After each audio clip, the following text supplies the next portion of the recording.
ಚೇತನ್ ಜೋಡಿದರ್ ನಿರ್ದೇಶನದಲ್ಲಿ ನಿರ್ಮಾಣಗೊಂಡಿರುವ ಕನ್ನಡ ಚಲನಚಿತ್ರ ಟೈಮ್ ಪಾಸ್ ಅಕ್ಟೋಬರ್ 17ರಂದು ರಾಜ್ಯಾದ್ಯಂತ ಬಿಡುಗಡೆಗೊಳ್ಳಲಿದೆ ಎಂದು ನಿರ್ದೇಶಕ ಚೇತನ್ ಜೋಡಿದಾರ್ ಹೇಳಿದರು. ಪುತ್ತೂರಿನಲ್ಲಿ ಸುದ್ದಿಗೋಷ್ಠಿ ನಡೆಸಿ ಮಾತನಾಡಿದ ಅವರು, ಅಕ್ಟೋಬರ್ 17ರಂದು ಟ್ರೇಲರ್ ಬಿಡುಗಡೆಯಾಗಲಿದೆ.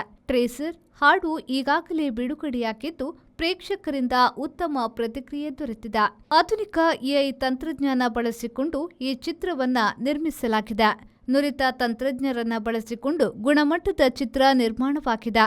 ಈ ಚಿತ್ರವು ಹಾಸ್ಯಭರಿತವಾಗಿದ್ದು, ಕುಟುಂಬದವರೆಲ್ಲರೂ ಸೇರಿಕೊಂಡು ವೀಕ್ಷಣೆ ಮಾಡಬಹುದಾದ ಚಿತ್ರವಾಗಿದೆ. 2.5 ತಾಸುಗಳ ಈ ಚಿತ್ರವು ವೀಕ್ಷಕರಿಗೆ ಸಂಪೂರ್ಣ ಟೈಮ್ ಪಾಸ್ ಆಗಲಿದೆ. ನೈಜ ಜೀವನದಲ್ಲಿ ನಡೆದ ಕಥೆಗಳನ್ನು ಆಧರಿಸಿ ನಿರ್ಮಾಣಗೊಂಡಿದೆ.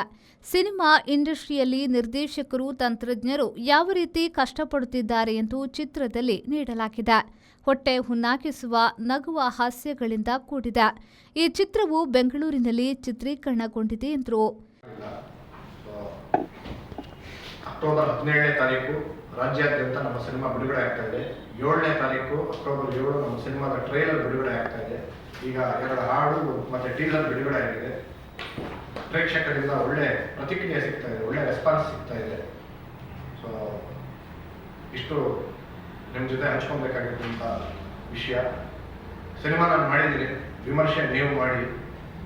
ಎಲ್ಲ ಕಡೆ ಎಲ್ಲ ಜಿಲ್ಲೆಗೂ ಹೋಗಿ ಜನರಿಗೆ ತಲುಪಿಸ್ಬೇಕು ಅನ್ನೋದು ನನ್ನ ಉದ್ದೇಶ. ಸಿನಿಮಾ ಮಾಡೋದು ದೊಡ್ಡ ವಿಷಯ ಅಲ್ಲ, ಅದನ್ನು ಜನರಿಗೆ ತಲುಪಿಸ್ಬೇಕು. ಪ್ರತಿ ಮನೆಗೂ ಈ ವಿಷಯ ಮುಟ್ಟಬೇಕು. ಇದು ಬರೀ ಬೆಂಗಳೂರಿನ ಸಿನಿಮಾ ಮಾತ್ರ ಅಲ್ಲ, ಇದು ಕರ್ನಾಟಕದ ಸಿನಿಮಾ, ಇದು ಭಾರತೀಯರ ಸಿನಿಮಾ. ಆಮೇಲೆ ಈ ಸಿನಿಮಾದಲ್ಲಿ ವಿಶೇಷವಾಗಿರೋ ವಿಷಯ ಏನು ಅಂದರೆ, ಇಡೀ ಇಂಡಿಯಾದಲ್ಲೇ ಇವಾಗ ಎಲ್ಲರೂ ಶುರು ಮಾಡಿದ್ದಾರೆ, ಬಟ್ ಇದು 1 ವರ್ಷದಿಂದ ನಡೆದಿರುವಂಥ ಒಂದು ಘಟನೆ. AI ಟೆಕ್ನಾಲಜಿ ಬಳಸ್ಕೊಂಡು ಸಿನಿಮಾ ಮಾಡಿದ್ದೀವಿ. ಈ ಸಿನಿಮಾ ನೋಡಬೇಕಾದ್ರೆ ನಿಮ್ಗೆ ಗೊತ್ತಾಗುತ್ತೆ. ಇವತ್ತಿನ ಲೇಟೆಸ್ಟ್ AI ಟೆಕ್ನಾಲಜಿ ಯೂಸ್ ಮಾಡಿ ಈ ಸಿನಿಮಾದಲ್ಲಿ ಒಂದಷ್ಟು ಫ್ರೇಮ್ಸ್ ಎಲ್ಲ ವರ್ಕ್ ಮಾಡಿದ್ದೀವಿ. ಸೊ ಅದೊಂದು ಹೆಗ್ಗಳಿಕೆ, ಹೆಮ್ಮೆ ನನಗೆ. ಎಲ್ಲ ನುರಿತ ತಂತ್ರಜ್ಞರನ್ನ ಇಟ್ಕೊಂಡು, ಕಲಾವಿದರು ಹೊಸ ಕಲಾವಿದರು, ಟೆಕ್ನಿಷಿಯನ್ಸ್, ಸೀನಿಯರ್ ಟೆಕ್ನಿಷಿಯನ್ಸ್ನ ಇಟ್ಕೊಂಡು ಈ ಸಿನಿಮಾ ವರ್ಕ್ ಮಾಡಿದ್ದೀನಿ. ಸೊ ನಿಮಗೆ ಕ್ವಾಲಿಟಿ ವೈಸ್ ನೋಡಿದಾಗ ದೊಡ್ಡ ಸಿನಿಮಾಗಳು, ಕ್ವಾಲಿಟಿ ಸಿನಿಮಾಗಳ ಜೊತೆ ನಮ್ಮ ಸಿನಿಮಾ ಇಟ್ಟಾಗ ನಾವು ಯಾವುದೇ ರೀತಿಯಲ್ಲೂ ಕಮ್ಮಿ ಇಲ್ಲ. ಸೊ ಒಳ್ಳೆ ಕ್ವಾಲಿಟಿ ಆಗಿರೋ ಸಿನಿಮಾ, ಕಂಟೆಂಟ್ ಇರೋವಂಥ ಸಿನಿಮಾ, ಸಾಮಾಜಿಕ, ಕೌಟುಂಬಿಕ, ಹಾಸ್ಯಭರಿತವಾಗಿರುವಂಥ ಸಿನಿಮಾ. ಸಂಸಾರದಲ್ಲಿ ಎಲ್ಲರೂ ಕುತ್ಕೊಂಡು ನೋಡ್ಬೋದು. ಹೇಳ್ತಾರೆ 6ರಿಂದ 60 ವರ್ಷದವರೆಗೂ ಕುತ್ಕೊಂಡು ನೋಡ್ಬೋದು ಅಂತ. ಅದೇ ಥರ ಸಿನಿಮಾ ನಮ್ಮ ಸಿನಿಮಾ. ಸೊ ಇದನ್ನ ಜನರಿಗೆ ತಲುಪಿಸ್ಬೇಕು. ಜನರಿಗೆ ತಲುಪಿಸೋದಕ್ಕೆ ಮಾಧ್ಯಮ ಮಿತ್ರರು ನಿಮ್ಮ ಸಹಕಾರ ಬೇಕು, ನಿಮ್ಮ ಬೆಂಬಲ ಬೇಕು. ದಯವಿಟ್ಟು ನಮ್ಮ ಚಲನಚಿತ್ರನ ಮನೆ ಮನೆಗೆ ತಲುಪಿಸಿ ಜನ ಥಿಯೇಟ್ರಿಗೆ ಎದುರು ಹಾಗೆ ಮಾಡಿ ಅಂತ ನಿಮ್ಮಲ್ಲಿ ಕೇಳ್ಕೊಳ್ತೀನಿ. ನಮಸ್ತೆ. ಎಷ್ಟು ಸೆಂಟ್ರಲ್ಲಿ ರಿಲೀಸ್ ಆಗ್ತದೆ ಸರ್? ಇವಾಗ ಮಲ್ಟಿಪ್ಲೆಕ್ಸ್ಗಳು ಕನ್ಫರ್ಮ್ ಆಗಿದೆ. ಸಿಂಗಲ್ ಸ್ಕ್ರೀನ್ಗಳು 1 ವಾರಕ್ಕೆ ಮುಂಚೆ ಗೊತ್ತಾಗುತ್ತೆ. ನಾನು ಯಾಕೆ ಹೇಳಿದ್ರೆ ಅಕ್ಟೋಬರ್ 2ಕ್ಕೆ ಕಾಂತಾರ ಬರ್ತದೆ. ಹೌದು ಸರ್, ಅದಕ್ಕೆ ಕೇಳಿದ್ದೆ. ನಿಜ ಸರ್. ಸುನಾಮಿ ಬರುವ ಸಾಧ್ಯತೆ ಇದೆ. Correct sir.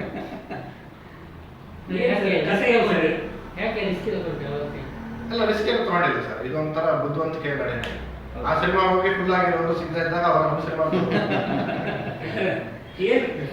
ಟೈಮ್ ಪಾಸ್ ಅಂದ್ರೆ ಏನು ಟೈಮ್ ಪಾಸ್ಗೆ ಮಾಡಿದ್ದೀರಾ ಅಲ್ಲ? ಟೈಮ್ ಪಾಸ್ ಸಿನಿಮಾ ಹೆಸರು ನೋಡೋರಿಗೆ ಒಳ್ಳೆ ಟೈಮ್ ಪಾಸ್. ಬಟ್ ನಾವು ತುಂಬಾ ಶ್ರಮ ವಹಿಸಿ ಮಾಡಿದ್ದೀವಿ. ಟೈಮ್ ಪಾಸ್ ಸಿನಿಮಾ ಮಾಡಿದ್ದೀವಿ. ಯಾವ ರೀತಿ ಕಥೆ ಇದೆ ಅಂತ ಸರ್, ನೈಜ ಜೀವನದಲ್ಲಿ ನಡೆದಿರುವಂಥ ಘಟನೆಗಳನ್ನ ಆಧರಿಸಿ ಮಾಡಿರುವಂಥ ಸಿನಿಮಾ ಇದು. ಈ ಸಿನಿಮಾ ಇಂಡಸ್ಟ್ರಿಗೆ ಸಂಬಂಧಪಟ್ಟಂತ ಒಂದು ಕತೆ. ನಿರ್ದೇಶಕ, ಒಬ್ಬ ನಿರ್ಮಾಪಕ, ಕಲಾವಿದರು, ತಂತ್ರಜ್ಞರು ಏನೇನು ಕಷ್ಟಪಡ್ತಾರೆ, ಡಾರ್ಕ್ ಸೈಡ್ ಅಂತ ಕರೀತಾರೆ. ಅಂದ್ರೆ ನಾವು ನೋಡಿರೋ ಹಾಗೆ ಎಲ್ಲ ಒಳ್ಳೊಳ್ಳೆ ಕಡೆ ನೋಡ್ತೀವಿ, ಬಟ್ ಈ ಸಿನಿಮಾದಲ್ಲಿ ಇನ್ನೊಂದು ಕಡೆ ಇರುವಂತ ಸಿನಿಮಾ ಬಗ್ಗೆ ತೋರಿಸೋದಕ್ಕೆ ಪ್ರಯತ್ನ ಪಟ್ಟಿದ್ದೀವಿ. ಎಲ್ಲಿ ಶೂಟಿಂಗ್ ಆಗ್ತದೆ? ಇದೆಲ್ಲ ಬೆಂಗಳೂರಲ್ಲೇ ಶೂಟಿಂಗ್ ಮಾಡಿದ್ದಾರೆ. ಬಟ್ ಎಲ್ಲರೂ ಕೂತ್ಕೊಂಡು ನೋಡುವಂಥ ಸಿನಿಮಾ. ಎಲ್ಲ ಭಾಗದವರು ಇದನ್ನ ನೋಡುವಂಥ ಸಿನಿಮಾ. ಮೆಗಾ ಬಜೆಟ್ ಇಂದ ಮಾಡಿದ್ದೀನಿ ಸರ್. ಒಂದು ಹತ್ರ 2.5 ಕೋಟಿ ಖರ್ಚು ಮಾಡಿದ್ದೀನಿ.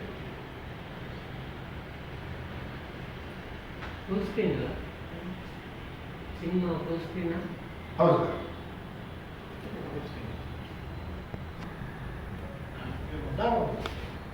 ಎಲ್ಲರಿಗೂ ನಮಸ್ಕಾರ. ನನ್ನ ಹೆಸರು ರಕ್ಷಾರಾಮ್ ಅಂತ.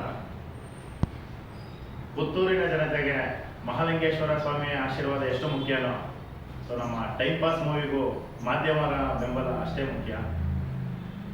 ಪುತ್ತೂರಿನ ಮಣ್ಣಲ್ಲಿ ಎಷ್ಟೋ ಜನ ದೊಡ್ಡ ವ್ಯಕ್ತಿಗಳು ಇಲ್ಲಿಂದ ಬೆಳೆದು ದೊಡ್ಡವರಾಗಿದ್ದಾರೆ. ಸೊ ಪುತ್ತೂರಿನ ಮುತ್ತುಗಳು ಅಂತ ಹೇಳ್ತಾರೆ. ಅನುಷ್ಕಾ ಶೆಟ್ಟಿ ಅವರಾಗಿರ್ಬೋದು, ಮುತ್ತಪ್ಪರೈ ಆಗಿರ್ಬೋದು, ಪ್ರಕಾಶ್ ರೈ ಸರ್ ಆಗಿರ್ಬೋದು, ಮತ್ತು ರಚನಾ ರೈ ಅವರಾಗಿರ್ಬೋದು, ಇನ್ನೂ ಹಲವಾರು ದೊಡ್ಡವರು ತುಂಬ ಇಲ್ಲಿಂದ ಬೆಳೆದು ಮುತ್ತು ರತ್ನಗಳಾಗಿದ್ದಾರೆ. ಎಷ್ಟೋ ಹಲವಾರು ಸಿನಿಮಾಗಳನ್ನು ಪುತ್ತೂರಿನ ಜನತೆ ನಮ್ಮ ಸಿನಿಮಾಗೆ ಇವತ್ತು ನಾನು ಮುತ್ತು ರತ್ನಗಳು ಅಂತ ಹೇಳೋದಕ್ಕೆ ಇಷ್ಟಪಡ್ತೀನಿ. ಸೊ ನೀವು ಹಲವಾರು ಸಿನಿಮಾಗಳನ್ನ ಬೆಂತಟ್ಟಿ ಹಲವಾರು ಕಲಾವಿದರಿಗೆ ನಿಮ್ಮ ಪ್ರೀತಿ ಪ್ರೋತ್ಸಾಹನ ಕೊಟ್ಟು ಎಷ್ಟೋ ಸಿನಿಮಾಗಳನ್ನು ಆಶೀರ್ವಾದ ಮಾಡಿದ್ದೀರಾ. ಅದೇ ಸಾಲಿಗೆ ಇದೇ ಅಕ್ಟೋಬರ್ 17 ನಮ್ಮ ಟೈಮ್ ಪಾಸ್ ಸಿನಿಮಾ ಬರ್ತಾ ಇದೆ. ಸೊ ನಮ್ಮ ಚಲನಚಿತ್ರಕ್ಕೂ ನಿಮ್ಮ ಆಶೀರ್ವಾದ, ನಿಮ್ಮ ಪ್ರೀತಿ, ನಿಮ್ಮ ಬೆಂಬಲ ನಮ್ಮ ಚಿತ್ರದ ಮೇಲೆ ಮತ್ತು ನಮ್ಮ ಕಲಾವಿದರ ಮೇಲೆ ಇರಬೇಕು ಅಂತ ಹೇಳೋದಕ್ಕೆ ಇಷ್ಟಪಡ್ತೀನಿ. ನೀವು ಆಶೀರ್ವಾದ ಮಾಡಿ ನಮಗೆ ಒಂಚೂರು ಬೆಂತಟ್ಟಿದ್ರೆ ನಾವು ಮತ್ತಷ್ಟು ಸಿನಿಮಾಗಳಲ್ಲಿ ನಾವು ದೊಡ್ಡ ಪಾತ್ರಗಳಲ್ಲಿ ಕಾಣಿಸ್ಕೊಂಡು ನಿಮ್ಮನ್ನು ಮತ್ತಷ್ಟು ರಂಜಿಸೋಕ್ಕೆ ನಾವು ಪ್ರಯತ್ನ ಮಾಡ್ತೀವಿ. ಬಡವ್ರ ಮನೆ ಮಕ್ಕಳನ್ನ ಬೆಳೆಸಿ ಬಡವ್ರ ಮನೆ ಮಕ್ಕಳಿಗೂ ಆಶೀರ್ವಾದ ನಮ್ಮ ಮೇಲೆ ಇರಲಿ ಅಂತ ನಾನು ಕೇಳ್ಕೊತಾ ಇದ್ದೀನಿ ಪುತ್ತೂರು ಜನತೆಗೆ. ದಯವಿಟ್ಟು ನಮ್ಮ ಸಿನಿಮಾನ ಬಂದು ನೋಡಿ, ನಮಗೆಲ್ಲರಿಗೂ ನಿಮ್ಮ ಆಶೀರ್ವಾದ ತುಂಬ ಮುಖ್ಯ. ಈ ಮೂಲಕ ನಾನು ಕೇಳ್ಕೊತಾ ಇದ್ದೀನಿ, ನಿಮ್ಮ ಆಶೀರ್ವಾದ ಬೇಕು. Thank you. ನಿರ್ದೇಶಕರೇ, ಈಗ ಈ ಜನ ಇದೆಯಲ್ಲ, ಜನ ಇಷ್ಟಪಡುವಂಥ ಸಿನಿಮಾಗಳು ಬರೋದು ಬಹಳ ಕಡಿಮೆ ಆಗಿದೆ, ಅಥವಾ ಜನರ ನಿರೀಕ್ಷೆಗೆ ತಕ್ಕಂಥ ಸಿನಿಮಾಗಳನ್ನು ಕೊಡ್ತಾ ಇದ್ದಾರೆ. ಕಾಂತಾರ ಅಂತಂದು ಬಿಟ್ಟರೆ ಬಹುತೇಕ ಸಿನಿಮಾಗಳು ಬರೋದು ಹೋಗುವುದು ಆಗ್ತಾ ಇದೆ. ಏನು, ಯಾವ ರೀತಿ, ಯಾಕೆ ಇದು ಈ ರೀತಿಯ ಡೆವಲಪ್ಮೆಂಟ್? ಸರ್, ನಿಮಗೆ ಗೊತ್ತಿದೆ, ನಿಮ್ಮ ಸರ್ವಿಸಲ್ಲಿ ನನಗಿಂತ ಸೀನಿಯರ್ ನೀವೆಲ್ಲ, ಎಷ್ಟು ಸಿನಿಮಾಗಳು ಬಂದು ಎಲ್ಲ ಜಿಲ್ಲೆಯಲ್ಲೂ ಪ್ರೆಸ್ ಮೀಟ್ ಮಾಡಿ ಜನರ ತಲುಪುವ ಪ್ರಯತ್ನ ಮಾಡ್ತಾ ಇದ್ದಾರೆ. ಸಿನಿಮಾ ಮಾಡಿದ್ರೆ ಸಾಕ, ಜನರು ಮೈಂಡಿಗೆ ಹಾಕ್ಬೇಕಲ್ವ, ತಲುಪಿಸ್ಬೇಕಲ್ವ. ಸಿನಿಮಾ ಬಂದಿರೋ ಈ ಸಿನಿಮಾ ಹೆಸರೇ ಕೇಳಿಲ್ಲ ನಾನು ಅಂತ ಎಷ್ಟೋ ಜನ ಹೇಳಿದ್ದೆ. ನಾವೇ ಸಿನಿಮಾ ಹೆಸರುಗಳು ಕೇಳಿದ್ದೆ. ಸಿನಿಮಾ ಇಂಡಸ್ಟ್ರಿಯಲ್ಲಿ ಇರೋದೇ ಎಷ್ಟೊಂದು ಸಿನಿಮಾಗಳು ಹೆಸರು ಕೇಳಿಲ್ಲ ನಾವು. ಸೊ ಅದರ ಅರ್ಥ ಪ್ರಚಾರದಲ್ಲಿ ಅವರು ಸೋತಿದ್ದಾರೆ. ಸಿನಿಮಾ ಅನ್ನೋದು ಬರೀ ನಾವು ಮೇಕಿಂಗ್ ಮಾಡಿ, ಹಾಡು ಬಿಡುಗಡೆ ಮಾಡಿ, ಥಿಯೇಟರ್ಗೆ ರಿಲೀಸ್ ಮಾಡೋದು ಮಾತ್ರ ಅಲ್ಲ, ಅದನ್ನು ಜನರಿಗೆ ತಲುಪಿಸ್ಬೇಕು. ಅಲ್ಲಿ ತಲುಪಿಸಿ ನಾವು ಫೇಲ್ ಆಗುವ ಸೊ ಕಂಟೆಂಟಲ್ಲಿ ಏನೋ ತಪ್ಪಿದೆ ಅಂತ, ಅಥವಾ ನೀವು ಹೇಳಿದಾಗ ಈ ಥರ ಯಾವ್ದಾದ್ರು ರಾಂಗ್ ರಿಲೀಸ್ ಡೇಟಲ್ಲಿ ಬಿಡುಗಡೆ ಮಾಡಿ ಸುನಾಮಿ ಅಲೆಗಳಲ್ಲಿ ಸಿಕ್ಕಾಕೊಂಡಾಗಿ ಅರ್ಥ. ಸೊ ನಾನು ಹೇಳೋದು, ಫಸ್ಟು ಕಂಟೆಂಟ್ ಬಿದ್ದರೆ ಮಾತ್ರ ಸಾಕಾಗಲ್ಲ, ಕ್ಯಾಲಿಬ್ರೇಷನ್ ಇರಬೇಕು. ಅದನ್ನು ತೊಗೊಂಡೋಗಿ ತಲುಪಿಸ್ಬೇಕು. ಇವಾಗ ನಮ್ಮ ತಂಡ ಇಲ್ಲಿ ಇನ್ನೊಂದು ನಮ್ಮ ತಂಡದವರನ್ನೇ ಹುಬ್ಳಿಯಲ್ಲಿ ಪ್ರೆಸ್ ಮೀಟ್ ಮಾಡ್ತಾ ಇದ್ದಾರೆ, ಬೆಳಗಾವಿಯಲ್ಲಿ ಮಾಡ್ತಾ ಇದ್ದಾರೆ, ಬೇರೆ ನಾನಾ ಜಿಲ್ಲೆಗಳಲ್ಲಿ ಹೋಗಿ ಕರ್ನಾಟಕದಲ್ಲಿ ಪ್ರತಿ ಮನೆ ತಲುಪೋ ಪ್ರಯತ್ನ ನಾವು ಮಾಡ್ತಾ ಇದ್ದೀವಿ. ನಾವೆಲ್ಲರೂ ಒಗ್ಗಟ್ಟಾಗಿ ನಿಂತು ಮಾಡಿರೋ ಸಂಕಲ್ಪ ಒಂದೇ, ಟೈಮ್ ಪಾಸ್ ಚಿತ್ರ ಪ್ರತಿ ಮನೆಗೂ ತಲುಪಬೇಕು. ಎಲೆಕ್ಷನ್ ಟೈಮಲ್ಲಿ ಹೇಗೆ ಪ್ರಚಾರ ಮಾಡಿ ರ್ಯಾಲಿ ಮಾಡ್ತಾ ಇದೀವೋ ಅದೇ ಥರ ಮಾಡ್ತಾ ಇದ್ದೀವಿ. ಮೈಸೂರು ಯುವ ದಸರಾ ಕಾರ್ಯಕ್ರಮದಲ್ಲಿ ಹೋಗಿ ಭಾಗವಹಿಸಿದ್ವಿ. ಪರ್ಮಿಷನ್ನೇ ಕೊಡಲ್ಲ ಅಂತ ಹೇಳೋದು, SP DC ಹತ್ರ ಹೋಗಿ, ಮಿನಿಸ್ಟರ್ ಹತ್ರ ಹೋಗಿ, ಮೈಸೂರು ಉಸ್ತುವಾರಿ ಸಚಿವ H.C. ಮಾದೇವಪ್ಪ ಅವ್ರ ಮನೆ ಮುಂದೆ ನಿಂತು, ಸರ್ ನಮಗೊಂದು ಅವಕಾಶ ಕೊಡಿ, ನಾವು ಒಂದು ಸಿನಿಮಾ ಮಾಡಿದ್ದೀವಿ, ದಯವಿಟ್ಟು ನಮಗೊಂದು ವೇದಿಕೆ ಕೊಡಿ ಅಂತ ರಿಕ್ವೆಸ್ಟ್ ಮಾಡ್ಕೊಂಡು 3 ದಿನ ಅವಕಾಶ ತಗೊಂಡು ಮೈಸೂರು ಯುವ ದಸರಾದಲ್ಲಿ ಪಾರ್ಟಿಸಿಪೇಟ್ ಮಾಡಿದ್ವಿ. ಎಲ್ಲರೂ ಜನ, ನಾನು ಪ್ರೆಸ್ ಮೀಟ್ ಆದ್ಮೇಲೆ ವಿಡಿಯೋ ತೋರಿಸ್ತೀನಿ, ಸ್ವಾಗತಿಸಿದ್ರು, ಇಷ್ಟಪಟ್ಟರು. ಇವತ್ತು ಟೈಮ್ ಪಾಸ್ ಅನ್ನೋದು ರಿಜಿಸ್ಟರ್ ಮಾಡಿದ್ದೀವಿ ಮೈಸೂರಲ್ಲಿ. ನಿನ್ನೆ ಮಂಗಳೂರು ದಸರಾ ಕಾರ್ಯಕ್ರಮ ದೇವಸ್ಥಾನ ಕುದ್ರೋಳಿ ದೇವಸ್ಥಾನದಲ್ಲಿ ಕಾರ್ಯಕ್ರಮ ಮಾಡಿದ್ವಿ. ಅಲ್ಲಿ ರಿಕ್ವೆಸ್ಟ್ ಮಾಡ್ಕೊಂಡ್ವಿ ಪದ್ಮರಾಜ್ ಸರ್ ಹತ್ರ. ಅದಕ್ಕೆ ನಮ್ಮ ಶಾಸಕರಾದಂಥ ಮಂಗಳೂರು ಜಿಲ್ಲಾ ಉಸ್ತುವಾರಿ ಸಚಿವ ದಿನೇಶ್ ಗುಂಡೂರಾವ್ ಅವ್ರ ಹತ್ರ ರಿಕ್ವೆಸ್ಟ್ ಮಾಡಿದ್ವಿ, ಸರ್ ಮಂಗಳೂರಲ್ಲಿ ನಡೀತಾ ಇದೆ, ನಮಗೊಂದು ವೇದಿಕೆ ಕೊಡಿಸಿ 5 ನಿಮಿಷ ಅಂತ.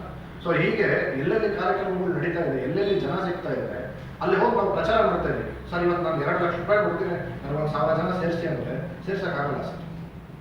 ನಾನು 5 ಲಕ್ಷ ಕೊಡ್ತೀನಿ, ನನಗೆ ಜನ ಸೇರಿಸಿ ಅಂದರೆ ಸೇರ್ಸೋಕ್ಕಾಗಲ್ಲ ಸರ್. ನಾನು ಫ್ರೀಯಾಗಿ ಕುಡಿಯೋದ್ರೆ ಮೊಸರನ್ನ ಕೊಡ್ತೀನಿ ಅಂದರೆ ಜನ ಸೇರಲ್ಲ ಸರ್. ಬಹುತೇಕ ಸಿನಿಮಾಗಳು ಜನರನ್ನು ಮುಟ್ಟೋದಕ್ಕೆ ಇವತ್ತು ಫೇಲ್ ಆಗ್ತಾ ಇದ್ದಾರೆ. ಅದಕ್ಕೆ ಸಿನಿಮಾಗಳು ರೀಚ್ ಆಗ್ತಾ ಇದೆ. ಸೂಪರ್ ಹಂಸ ಸಿನಿಮಾ ಇವಾಗ ಬಂತು, ನಿಮಗೆ ಗೊತ್ತು, ಅದು ಕಮ್ಮಿ ಬಜೆಟಲ್ಲಿ ಮಾಡಿದಂಥ ಸಿನಿಮಾ ಹೇಗೆ ರೆಸ್ಪಾನ್ಸ್ ಬಂತು, ಜನರನ್ನ ತಲುಪಿದ್ರು. ಅದೇನು ತುಂಬ ಜಾಸ್ತಿ ಕಷ್ಟಪಡಲಿಲ್ಲ, ನಮ್ಮ ಥರನೇ ಅವರು ಕಷ್ಟಪಟ್ಟರು. ಬಟ್ ಇವತ್ತು ಅವ್ರಿಗೆ ಆ ಫಲಗಳು ಸಿಗ್ತಾ ಇದೆ. ಕಷ್ಟಪಟ್ಟರೆ ಫಲ ಖಂಡಿತ ಸಿಗುತ್ತೆ ಸರ್, ಪಡೋ ರೀತಿಯಲ್ಲಿ ಪಡಬೇಕು. ಹೌದು, ಇವತ್ತು ನಾವು ಎಷ್ಟು ಶ್ರಮ ಪಟ್ಟು ಜನರನ್ನ ತಲುಪ್ತೀವಿ, ನಾಳೆ ಅದೇ ಜನರೇ ವರ್ಡ್ ಆಫ್ ಮೌತ್ ಪಬ್ಲಿಸಿಟಿಯಾಗಿ ಖಂಡಿತ ನಮ್ಮ ಸಿನಿಮಾನ ಕಾಪಾಡ್ತಾರೆ ಅನ್ನೋ ನಂಬಿಕೆ ನನಗಿದೆ. ನಮಸ್ಕಾರ. ದಕ್ಷಿಣ ಕನ್ನಡ ಜನತೆಗೆ ನನ್ನ ನಮಸ್ಕಾರ. ನನ್ನ ಪುದರ್ ವೈಷ್ಣವಿ ಸತ್ಯನಾರಾಯಣ್. ನಾನು ಈ ಸಿನಿಮಾದಲ್ಲಿ ಕೋ-ಡೈರೆಕ್ಟರ್, ಕೊರಿಯೋಗ್ರಾಫರ್ ಹಾಗೆ ಲಿರಿಸಿಸ್ಟ್ ಆಗಿ ಕೆಲಸ ಮಾಡಿದ್ದೀನಿ. ನಮ್ಮ ಸಿನಿಮಾ ಒಂದು ಡಾರ್ಕ್ ಹ್ಯೂಮರ್ ಜಾನರಲ್ಲಿ ಬರ್ತಾ ಇದೆ. ಆದಷ್ಟು ನಾವು ನಗಿಸೋ ಪ್ರಯತ್ನ ಮಾಡಿದ್ದೀವಿ ಈ ಸಿನಿಮಾದಲ್ಲಿ. ಎಲ್ಲರಿಗೂ ಖಂಡಿತವಾಗ್ಲೂ ಇಷ್ಟ ಆಗುತ್ತೆ ಅಂತ ನಾನು ನಂಬಿದ್ದೀನಿ. ಅದಕ್ಕೆ ನಿಮ್ಮ ಮಾಧ್ಯಮ ಮಿತ್ರರ ಸಹಾಯ ಬೇಕು, ಬೆಂಬಲ ಬೇಕು. ಸೊ ದಕ್ಷಿಣ ಕನ್ನಡ ಎಲ್ಲ ಭಾಗಗಳಿಗೂ ಹೋಗಿ ನಾವು ಪ್ರಚಾರ ಮಾಡ್ತಾ ಇದ್ದೀವಿ. ಎಲ್ಲ ಜಿಲ್ಲೆಗಳು ಮುಟ್ಟುವಂಥ ಪ್ರಯತ್ನ ಮಾಡ್ತಾ ಇದ್ದೀವಿ. ಸೊ ಎಲ್ಲರೂ ಅಕ್ಟೋಬರ್ 17 ನಿಮ್ಮ ಹತ್ತಿರದ ಚಿತ್ರಮಂದಿರಗಳಲ್ಲಿ ಹೋಗಿ ನಮ್ಮ ಚಿತ್ರನ ನೋಡಿ ನಿಮ್ಮ ಅಭಿಪ್ರಾಯ ಅನಿಸಿಕೆಗಳನ್ನ ತಿಳಿಸಿ ಅಂತ ನಾನು ಕೇಳ್ಕೊತೀನಿ. ಹಾಗೆ ಒಂದು ಮೈಂಡ್ ಸೆಟ್ ಇದೆ. ಫಸ್ಟ್ ಡೈರೆಕ್ಷನ್ ಆಗಿ ಒಂದು ಹೊಸ ಪ್ರೊಡಕ್ಷನ್ ಅಲ್ಲಿ ಸಿನಿಮಾ ಮೂಡ್ ಬರ್ತಾ ಇದೆ ಅಂದ್ರೆ ಒಂದು ದೊಡ್ಡ ಕಾಸ್ಟ್ನ ಹಾಕೊಂಡು ನಾವು ಸಿನಿಮಾ ಮಾಡಬೇಕು ಅಂತ. ಬಟ್ ನಾವು ಕಥೆನ ಮತ್ತೆ ಕಂಟೆಂಟ್ನ ಬಲವಾಗಿ ನಂಬಿದ್ದೀವಿ. ನಮ್ಮ ಕತೆ ಕಂಟೆಂಟು ಜನಕ್ಕೆ ಆದಷ್ಟು ತಲುಪುವಂಥ ಪ್ರಯತ್ನ ಮಾಡ್ತಾ ಇದ್ದೀವಿ. ಅದಕ್ಕೆ ಹೊಸ ಪ್ರತಿಭೆಗಳನ್ನ ಇಟ್ಕೊಂಡು ಆದಷ್ಟು ನಾವು ಅವ್ರ ಟ್ಯಾಲೆಂಟಿಂದ ನಾವು ಹೊರಗಡೆ ತೆಗೆಸುವಂಥ ಪ್ರಯತ್ನ ಮಾಡಿದ್ದೀವಿ. ಸೊ ಈ ಪ್ರಯತ್ನಕ್ಕೆ ಮುಖ್ಯವಾದ ಕಾರಣ ಚೇತನ್ ಸರ್. ಸೊ ಅವ್ರಿಗೆ ಮತ್ತೆ ಬ್ಯಾನರ್ ಶ್ರೀ ಚೇತನ ಸರ್ವಿಸಸ್ ಬ್ಯಾನರ್ ಟೈಮ್ ಪಾಸ್ ಚಿತ್ರ. ಸೊ ಎಲ್ಲ ಟೆಕ್ನಿಷಿಯನ್ಗೂ ನಾನು ಥ್ಯಾಂಕ್ಸ್ ಹೇಳಕ್ಕೆ ಇಷ್ಟಪಡ್ತೀನಿ. ಸೊ ಎಲ್ಲ ನೋಡಿ ಸಪೋರ್ಟ್ ಮಾಡಿ, ನಿಮ್ಮ ಆಶೀರ್ವಾದ ಬೆಂಬಲ ಇರಲಿ ಅಂತ ಕೇಳ್ತೀನಿ. ನನ್ನ ಹೆಸರು ಓಂ ಶ್ರೀ ಯಕ್ಷಿಫೇಡಿ. ನಮ್ಮ ಕತೆ ಒಂದು ದಿನ ಬೆಳಗ್ಗೆ ಆದರೆ ಪ್ರತಿಯೊಬ್ಬರೂ ಇವತ್ತು ಈ ಕೆಲಸಕ್ಕೆ ಹೋಗ್ಬೇಕು, ಇಲ್ಲಿ ಹೋಗ್ಬೇಕು, ಇಷ್ಟು ಗಂಟೆಗೆ ಇಲ್ಲಿ ಹೋಗ್ಬೇಕು, ಮಧ್ಯಾಹ್ನ ಈ ಕೆಲಸ ಉಂಟು, ಸಂಜೆ ಆಗ್ತಿದ್ದಂಗೆ ಫ್ಯಾಮಿಲಿ ಮ್ಯಾನ್ ಆಗಿದೆ, ಓಕೆ ಮಕ್ಕಳಿಗೆ ತರಬೇಕು, ಅದು ಇದು ಅಂತ ಗೊಂದಲಗಳು, ಮುಂದಿನ ತಿಂಗಳು ಇಷ್ಟು ದುಡ್ಡು ಕಟ್ಟಬೇಕು, ಕರೆಂಟ್ ಬಿಲ್ ಬಂತು, ನೀರು ಬಿಲ್ ಬಂತು ಅಂತೆಲ್ಲ ಸಿಕ್ಕಾಪಟ್ಟೆ ಕೆಲಸದಲ್ಲಿ ಇರ್ತೇವೆ. ಪ್ರತಿ ಸಮಯದಲ್ಲೂ ಸಿಕ್ಕಾಪಟ್ಟೆ ಯೋಚನೆ ಟೆನ್ಷನ್ ಇರ್ತೀವಿ. ನಮ್ಮ ಸಿನಿಮಾ 2.5 ತಾಸು ಆ ಟೆನ್ಷನ್ ಎಲ್ಲ ಮರೆಸುತ್ತೆ. ನನ್ನ ಕ್ಯಾರೆಕ್ಟರ್ ಬಂದು ಬ್ಯಾಕ್ ಪೇಪರ್ ಬಾಲ ಆಗಿದೆ. ಸೊ ನನ್ನ ಕ್ಯಾರೆಕ್ಟ್ರು ನಿಮ್ಮ ಟೆನ್ಷನ್ ಎಲ್ಲ 100% ಮರೆಸುತ್ತೆ. ಹಬ್ಬ ಒಂದು ಒಳ್ಳೆ ಕತೆ ನೋಡೋದಪ್ಪ ಸಿನಿಮಾ ಅಂತ ರಿಲ್ಯಾಕ್ಸ್ ಆಗಿ ಕೂತ್ಕೊಳ್ಳೋ ಥರ ಮಾಡುತ್ತೆ 2.5 ತಾಸು. ಸೊ ಹಾಗಾಗಿ ನೀವೆಲ್ಲ ನಮ್ಮ ಸಿನಿಮಾ ನೋಡಬೇಕು. ಫುಲ್ ಧಮಾಕ, 100% ಪೈಸಾ ವಸೂಲು. ನೀವು ಏನು ಬಂದು 2.5 ತಾಸು ಕೂರ್ತಿರಲ್ಲ, ಕೂತಿದ್ದಕ್ಕೆ ನಿಮ್ಮ ಸಮಯಕ್ಕೆ 100% ರಿಲ್ಯಾಕ್ಸ್ ಸಿಗ್ತದೆ ನಮ್ಮ ಸಿನಿಮಾದಲ್ಲಿ ಅಂತ ಹೇಳ್ತೆ. ಅಕ್ಟೋಬರ್ 17 ನಮ್ಮ ಸಿನಿಮಾ ರಿಲೀಸು. ನೀವೆಲ್ಲ ಬನ್ನಿ, ಸಪೋರ್ಟ್ ಮಾಡಿ, ನಿಮ್ಮ ಅನಿಸಿಕೆಗಳು ತಿಳಿಸಿ ಅಂತ ಹೇಳ್ತೇನೆ. ಧನ್ಯವಾದ. ಸುದ್ದಿಗೋಷ್ಠಿಯಲ್ಲಿ ಸಿನಿಮಾ ವಿತರಕರಾಗಿರುವ ಬಾಲಕೃಷ್ಣ ಶೆಟ್ಟಿ ಕುಕ್ಕಾಡಿ ಅವರನ್ನ ಚಿತ್ರತಂಡದವರು ಸನ್ಮಾನಿಸಿದರು. ಸಹ ನಿರ್ದೇಶಕಿ ವೈಷ್ಣವಿ ಸತ್ಯನಾರಾಯಣ್, ರಕ್ಷಾರಾಮ್, ಹಾಸ್ಯ ಕಲಾವಿದ ಓಂಶ್ರೀ ಯಕ್ಷಶಿಪ್, ಚಿತ್ರತಂಡದ ಜಿಲ್ಲಾ ಮಾಧ್ಯಮ ಸಲಹೆಗಾರ ಸೂರಜ್ ಉಪಸ್ಥಿತರಿದ್ದರು. ಅನೀಶ್, ವಿ4 ನ್ಯೂಸ್, ಪುತ್ತೂರು.